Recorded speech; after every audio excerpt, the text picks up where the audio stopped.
Hey everybody, this is Dan, And this is Ron. and we're in scenic Ballston Spa coming at you live at Silver Factory Books and Records. What's the address? 1509 Saratoga Road, Ballston Spa, New York. We're in the red building across from the USA gas station, where Route 50 meets Route 67, and boy have we got stuff. Yes, I've been walking around the store and finding stuff, and I picked out a variety of things about. Yeah, Well, we're doing kind of like a what's in my bag, except I don't do bags here. yeah, there's just stuff that I brought over to So the table. what's in my pile? Yeah. So Um, let's. Yeah, so what'd you pick out? All right. So the first thing I picked out was this issue of Analog, Science Fiction, Science Fact. Here, let's show the whole thing, and it's from. Let's see, what year is it?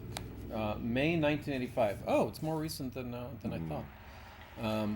Originally $2 US, $2.25 Canadian, and now very exciting, 192 pages. So, what can you say about this? I don't know a ton of. I mean, you run into these quite a bit, and you. There you go. Here, I'll hold it up. Yeah. I got that little stand over there. I got a bunch of book stands. Yeah, so this was a long-running science fiction magazine. They may still be publishing it. I'm not aware of if they're publishing it or not. I know that the last I heard of somebody having a subscription to is about 15 years ago, so I know they were publishing into the early 2000s. And yeah, there's a lot of sci-fi stuff that was published in there. Most of those are worth between about $3 to $4, depending on like with magazines or literary journals or things like that. Usually, the thing that determines value, or they're pretty much all going to be worth about the same amount of money, give or take, except for if there's a first appearance of a famous short story, a story that wasn't reprinted anywhere afterwards, although most of the stories in these kinds of magazines do end up getting reprinted in like short story collections or as novels or what have you. Oh, okay. And yeah, and they're fun. They're fun reading. I think they have ads from back in the day. There's definitely an ad for some sci-fi books in there. Usually, the first thing in a magazine I look for is the ads. The Science Fiction Book Club, which I was actually a member of. I used to get some of these books. Let's see, what books do we have here? Dragon Song, Dragon Singer, Dragon Drums. Oh, another fine myth. Myth Conceptions, Myth Directions, Hit or Myth. I remember that. That was Robert Lynn Asprin, who sadly died under, sad circumstances. I won't get into it. Robots of Dawn. Let's see. Exclusive edition, which actually meant worthless. Yeah. Anything that says like collector's edition, like in big letters on the top, usually it's sort of like with really old books. There's a lot of them that say like these are arcane secrets that are not allowed to go out to the public, but for some reason those books always have more or there's always more copies that survive than of the stuff that's quote unquote not top secret, whatever. Here's an ad inside for Advanced Dungeons and Dragons play by mail game. Wow, so like if you so they figured out that they have customers that people don't want to be around directly. Right. I guess. So that's kind of neat. And okay, so next up we got Kurt Vonnegut's Sirens of Titan, which was probably his. I know this much. It was his first novel, correct? Was it? No, his first novel was Player Piano. Oh, Player Piano was before Sirens of Titan? I believe okay. So. I can check. I could check while you're talking about it. But it's probably his most, I'll say, traditionally science fiction. I mean, it is still not satire. What's the right word for the way he writes stuff? Maybe satire? Yeah, satire. I would call him a satirist, yeah. Okay. But it's so there's still that there, but it is definitely his most science fiction. So that's what I know. And here, while you talk about it, I can look. Yeah, so Kurt Vonnegut. I read a lot of Kurt Vonnegut when I was in high school, and I've not gone back to it. But he is a perennial seller.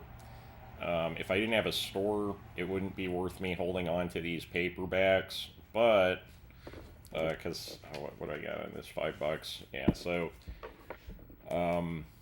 But nice thing about having a store, the store only opened about a month and a half ago, is that kind of common stuff that common with high demand, that's your bread and butter if you're running a store. Because like I could get copies of this in, I probably will end up getting a copy of this in maybe every like 3 months.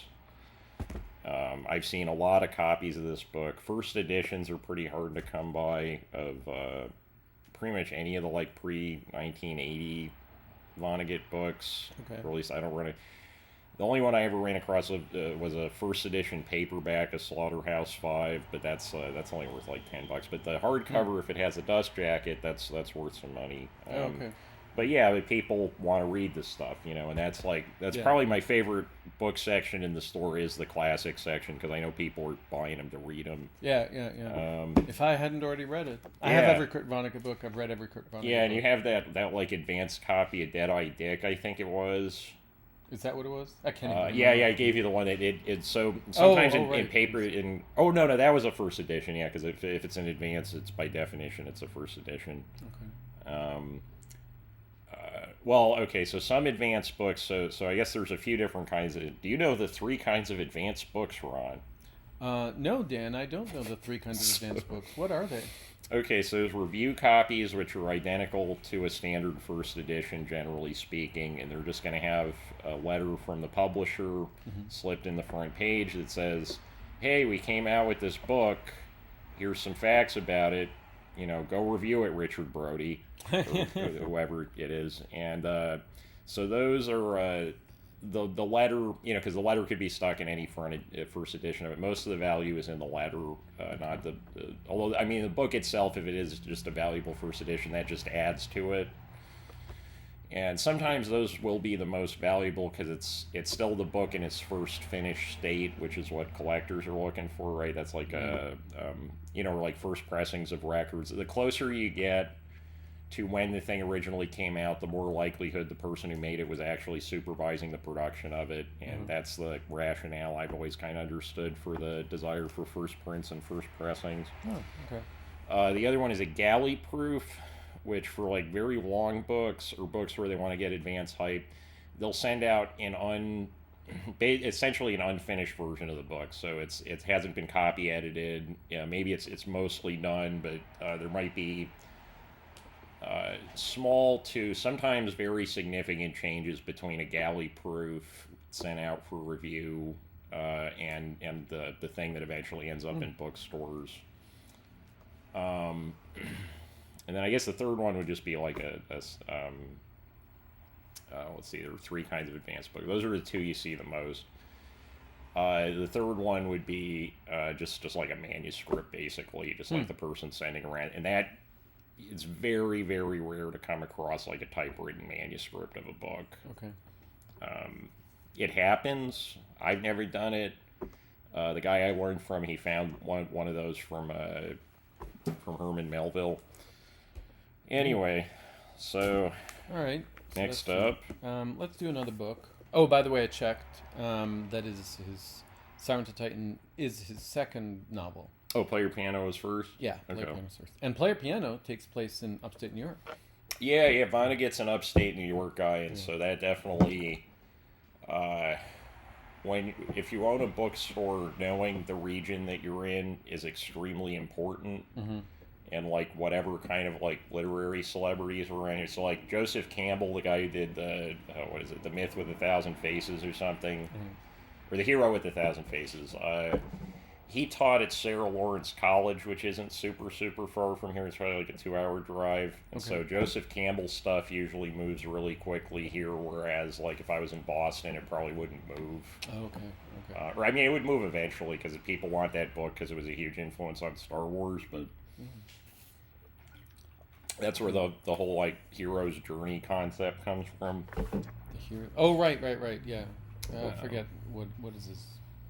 Joseph Campbell. Was it The Power of Myth? Power Myth was another book that he wrote. But yeah, he taught locally, so there's a lot of demand for that. There's like, CDs by the Figs sell immediately if I get them in. If I was in Boston, Well, the Figs do have a following in Boston, so it probably would sell in Boston. If I was in like California, though, that would be a really tough sell. Mm-hmm. So next up, I think is my favorite thing that Ron picked out. I'm All right. excited to talk about this one. So we've got here Stanley and Janice Berenstein's Office Lover Boy, which is, as you could probably guess by the cover, it's full of sometimes single panel and sometimes multi-panel strips. Yeah, most likely these are all in like magazines like Playboy or the Saturday Evening Post or something like that. There we go. All right, so what can you tell us about it? Okay, so first off, so Stanley and Janice Berenstein, or Yeah. Berenstein, however you pronounce it, Apparently, right there. they are that's them. they are who you think they are. The Berenstein Bears? They are the Berenstein Bears books couple. No kidding. Yep. And so this is them doing good girl art, basically. There's a lot of kind of women with, shall we say, curves in the cartoons. A lot of the gags are just like kind of crass, like sex gags, Okay. kind of veiled sex gags. And that's what they were doing for money before the Berenstein Bears books No took kidding. off. Yeah. And I mean, that's pretty common actually with kids authors for them to have some kind of like not really hidden past, like, you know, Shel Silverstein, the guy who Yep. did Where the Sidewalk Ends. So yeah, he would write a bunch of stuff for Playboy, and some of it would be pretty raunchy, or he would do cartoons for Playboy that would be pretty raunchy before he started doing all the kids books that he's more famous for. I could see that better than I can see what we're discussing right now. The Berenstein, the Berensteins writing Yeah. sexy / sexist cartoons right. These are versus the yeah, Bears and books. there's people who collect these. I mean, maybe not the Berenstein's one. This isn't super collectible. This is just an odd curio, I guess. But yeah, like Frank Frazetta did some good girl art before he started doing the Barbarian stuff. There were a lot of the Playboy single panel cartoonists who do that kind of stuff. And there's like Archie. Archie's a perfect example of good girl art, right? And there are a lot of people who collect really old Archie comic books, basically, to just get kind of drawings of women with large assets, shall we say. So, Cool. yeah, and you have anything else to say about those? No, I just think it's a really neat. Here, I let's think, let's even look on at the a back. sample cartoon to get an idea. Yeah, and So, read it out. Let's- oh, I guess these are like story. Oh, some of them are. Oh, they're not just single panels. There So, we go. There's one. he must have a deep down feeling for people. I wonder what part of the people he is feeling. Yeah, yeah. So yeah, there's like a lot of comic book art like that from back in the day. I got some more of it around here. Yeah, there's some OJ. Yeah, Matt's over the corner. Matt's coming up soon. He's got. He's. I think he's just picking up all O.J. Simpson books. Yeah. It looks like. All books in which he confesses to murdering Nicole. Yeah. It's a whole genre. And Ron Goldman. Don't forget Ron Goldman. Oh yeah. So next up, All right. So now here's a record, an LP, the best. Two of Mississippi. LPs. 2 LPs. Oh. yeah, it's a double. Oh, I didn't even notice it was a double. I thought it felt thick. The best of Mississippi, John Hurt. And this is. Oh yeah, it even says on there. 2 LP. And so what struck you about this in particular? You know, I think I didn't realize it was 2 LPs. I thought it was just thick with a lot of maybe a lot of the insert, like a whole booklet on it. You know, when I first saw it, I just saw John Hurt, and I was thinking of the actor. So then I saw Mississippi, and this guy doesn't look much like the actor. So it's more I was curious about the music. I like the back. Looks. I like the design in the back. Sort of very from its time. Yeah. Looks like a giant barcode, like Yeah. multicolored barcode going across the back of it. Yeah, and I was also wondering, you know, okay, so let's see, it's priced for $10. How, what sort of, yeah, What's there to say about it, I guess? Yeah, yeah. Okay. So this is so Mississippi John Hurt. He's one of the classic bluesmen that was found when like Alan Lomax and oh god, who's the guy? Harry Smith were going around collecting 78s from the early blues era. They found a lot of the musicians. Some of them weren't making music. I believe I'm like 95% sure that Mississippi John Hurt was somebody that Harry Smith or Alan Lomax a little bit earlier, but I think Alan Lomax was still and Alan Lomax was a folk musicologist who would do a radio show where he'd basically go around collecting folk songs, and then he would play them all on his radio show. There's an archive of those online that's super cool.